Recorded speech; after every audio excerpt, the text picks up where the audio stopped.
It's time to get Stuckmannized. Shelby Oaks feels like a movie out of a fever dream for me for so many different reasons. I basically grew up on Chris's videos for the last 12 years, with him being a big factor behind my love for movies and wanting to talk about them here on YouTube. His clear love and deep understanding for the art form shined through in each video, even if he hated the movie, as he would typically give very honest, in-depth, and pretty funny insight into whatever he watched. And today I went and saw it. And it sucked! I slowly found myself watching his stuff less and less as I got older, and he began to make shorter videos and not talk about the movies he dislikes. A sentiment I fully understand from his position, but can make his new uploads feel stale and all the same. Boring! Well, that was until a few years back when I saw him creating a Kickstarter to make a feature-length movie that was a passion project of his for years. Excited for my boy, I eagerly awaited the release of Shelby Oaks. My excitement only continued to grow as Mike Flanagan came on as a producer. The movie was picked up by Neon and reshot with an upgraded budget in order to get closer to Chris's original vision for the movie. So, to say I was a little biased going in would be putting it lightly. No shit, Sherlock! But I still wanted to treat this like any other movie because that's what I think anyone would want when they're discussing a project of theirs. So with all of that out of the way, what did I think of Chris Stuckmann's directorial debut, Shelby Oaks? Well, it's a bit of a mixed bag if I'm being completely honest. I mean, it's alright. For every good thing about Shelby Oaks, it is followed up or preceded by a moment or a character choice that was either mishandled or flat out didn't work for me. Let's get what I found to be the weakest elements of the movie out of the way first, since I really am biased and don't want to spend too much time tearing down what I consider to be a pretty impressive directorial debut, given the circumstances around the movie. The biggest issue facing Shelby Oaks is the story. We follow Mia, the sister of an infamous YouTube paranormal activity series host, Riley, as she tries to uncover the truth of her sister's disappearance 12 years after the fact, when a presence from her past leads her into the hands of an unspeakable evil. While the heart of the film of a sister searching for years to try and find her sister when everyone else has given up is quite compelling, the character choices and what those choices ultimately lead up to didn't fully land for me. That didn't work. There are countless idiotic choices made by Mia in light of no one believing her. She starts out by not washing the blood off her face after that guy blows his head off right in front of her. Even at midnight, like 12 hours later, she still has that shit on her face like it's war paint or some weird shit.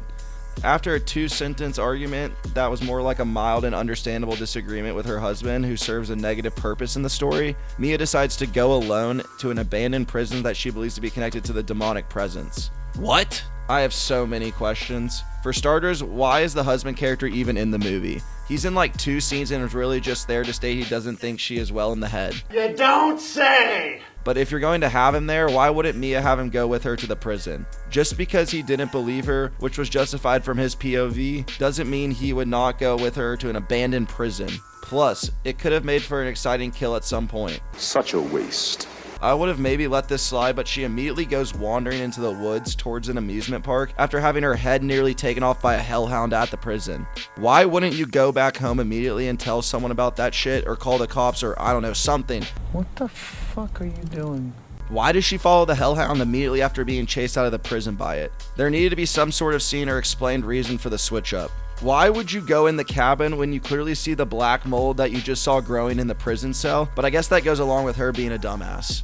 You fucking nincompoop fucking poop. Then there's the final 15 minutes of the movie, which will definitely make or break it for you. From the moment Mia went into the basement until the very end, it felt like they speedran every horror movie cliche. We get the creepy old lady, a scary basement, demonic force abilities, a torture chamber, a cursed demon baby ritual, a person being far away, then when the protagonist turns back around they are right behind them, you thinking it's all over when there's one last surprise, and so on. You name the cliche, and it probably happens in the last act of this movie. I may have gone too far in a few places. They did a decent job of foreshadowing the twist, but it's rooted in so much convoluted cliche nonsense that I could barely appreciate it. Chris impresses as a director, which we will get into in a second, but his writing leaves a lot to be desired. Not a writer. I think it would benefit him the most to stick to directing for a few movies and maybe lay out some of the foundational elements of the story while having someone else collaborate and help write it. This would allow his ideas to still come to light, just in a way that's more cohesive while allowing him to learn more about the writing process. I've seen a lot of people praising the utilization of old school YouTube found footage elements of the first act, and while I do think those elements were handled very well, I personally found Sarah Dern's performance in those scenes to be pretty weak. She feels like she's acting in one of Chris's old movies he made in high school, which maybe he was going for, but it just felt like she was about as good at acting as Sofia Coppola is in The Godfather Part 3. Perhaps it's time you tried a new profession. Yeah, in terms of unique style, it's probably the most intriguing part of the movie, but her performance is just so distracting and out of place that it just doesn't feel like real life and has zero fear factor when she's being abducted. I'm sure a lot of these issues can be explained by the very small budget and 20-day shooting window, but I still feel like these elements could have been handled better. Now for things I really wanted to talk about, that being Chris's skills behind the camera and everything I enjoyed about Shelby Oaks. His direction is not only a major bright spot of the film, but it also showed his potential to handle bigger things in the future. You got a bright future, kid.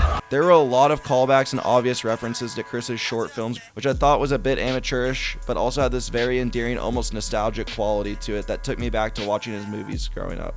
The cinematography is precise and done in a way that dials up the suspense, even though there wasn't much happening, and the end result always ended up being a jump scare, which I felt was a bit cheap, especially when Chris has made fun of that in previous reviews. But he always knows how to keep the audience on the edge of their seat, not knowing what will happen in those moments leading up to it. He found a way to try and make found footage aspect of the film feel more like the Missing and Searching movies that came out a few years back, with the tapes actually being a device for the crucial backstory and a key element of Mia's search that you feel like you're uncovering with her, rather than some cheap trick to mask the budget. I found that when the story was focusing more in on Mia trying to unravel this mystery and reconnect with her sister through watching the tapes as well as experiences from their past, was when the movie was at its best.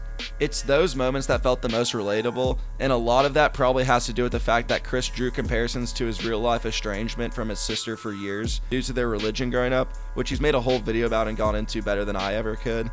Although I did knock him for leaning into horror cliche galore in the third act, I thought he did a great job of avoiding them and the pitfalls that come with them in the moments leading up to that. She actually gets back in the car and doesn't fumble her keys, she brings extra supplies, they actually get the fuck out when escaping the basement, and so on.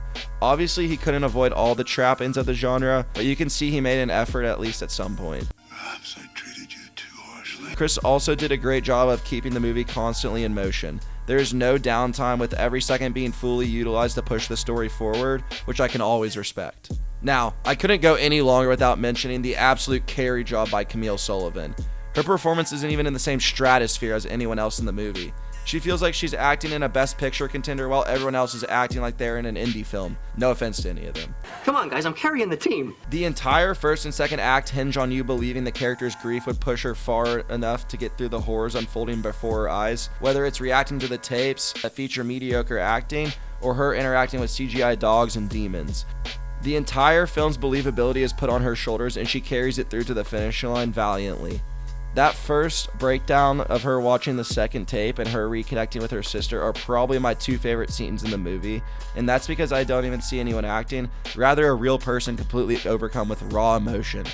I've never seen Sullivan in anything before this, but I'm hoping she can get a lot more opportunities in the future because she crushes it here. The kid's a natural.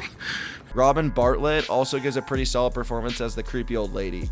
Even though you can see where her character is going from a mile away, she has this way of making you feel completely uncomfortable, whether it's the way she frames and hunches over her body or the way she talks with this calm and eerie tone.